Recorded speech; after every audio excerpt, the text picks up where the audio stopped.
Takulandirani ku AMTV Malawi kuchimake kwa nkhani zenizeni.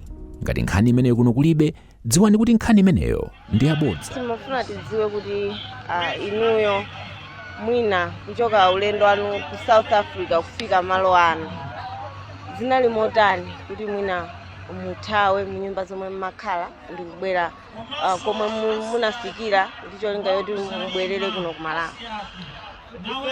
Ulendo wathu kutoka ku South Africa kufika kuno ku Malawi chinachitika nje kuti dziko la South Africa sakufuna ma foreigners, and from there amapanga mashi kumachosa ma foreigners amene tilibe zoyenerera ngati ma passport kuti ali ndi matetsi ndi mapepala oyenera kuti tigwirire ntchito, ndi amatithamangitsa kuti kuja komanso anthu kubamalira. From that zika kuti pamene anapanga mashi ngati enafe malandlords nyumba amatithamangisa, ndeno timapita ndikukakhala ku makampu kuti anthu kumaphedwa kumamenyedwa malandidwa zinthu ndeti masoko khala kuti zikathalira ku makampu kampu kumene kuli kuopa. Ndikuchokera kumeneko boma lakuthandizani bwanji kuti mufike ndithu ndi mphamvu mmene mwafikira kuno kumudzi? Sino malingana ndi kuti mmene timakhalira kuti mavutika akuluakulu ena amene ali m'magrupu chonchi amapereka mauthenga ku Malawi kuno ma social media kuti anthu athe kumva kapena kuona mmene tikukhalira movutika, futhi timakhala movutika kuti chiwerengero chambiri chili cha anthu ndi moti mauthengawo ndithu anafika pena paliponse peza kuti panakapezeka chithandizo kubwera mabasi aja kuzatitenga kuzafika kuno ku Malawi. Gulu lomwe labwerali ambiri ndi amayi ndi ana, mwina zovuta zomwe mwakumana nazo munjira ndi zotani?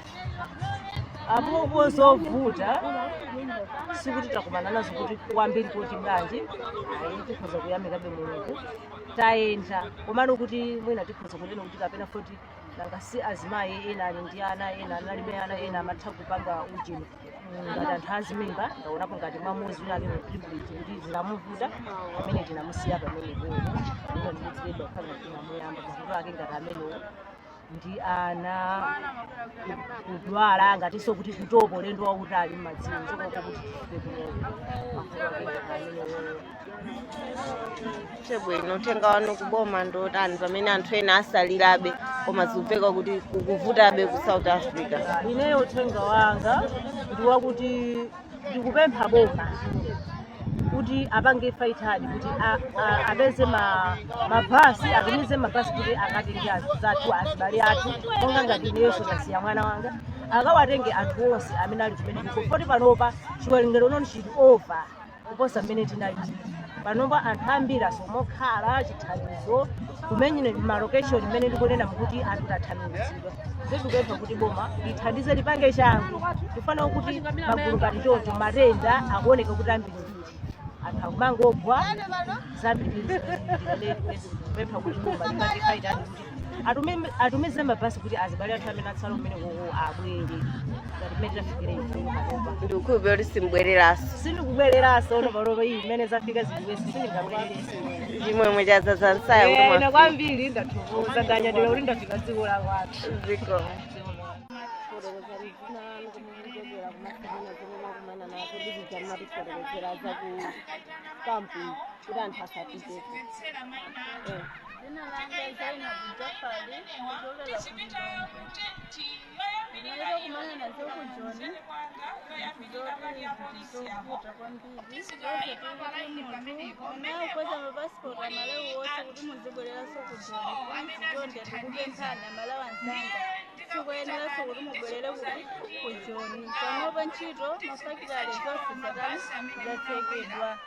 Chonde usabwera sokuliko kujona banda mzanuzo mupangire chani chochite chino kunoku kuti mupitukulane kotoka kuti konkuno kuti mubwerese kujona mukatani mukaphedwa.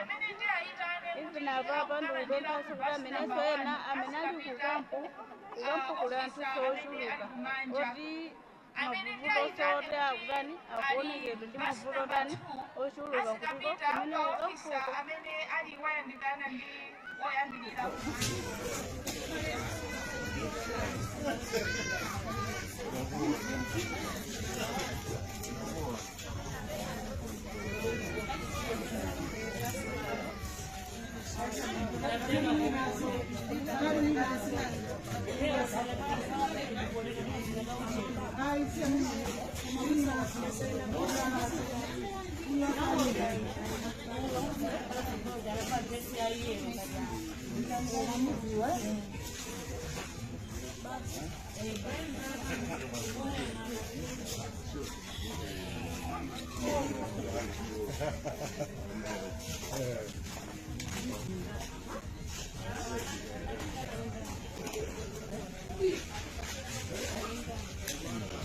Usaiwala kupanga subscribe ku channel ya AMTV Malawi.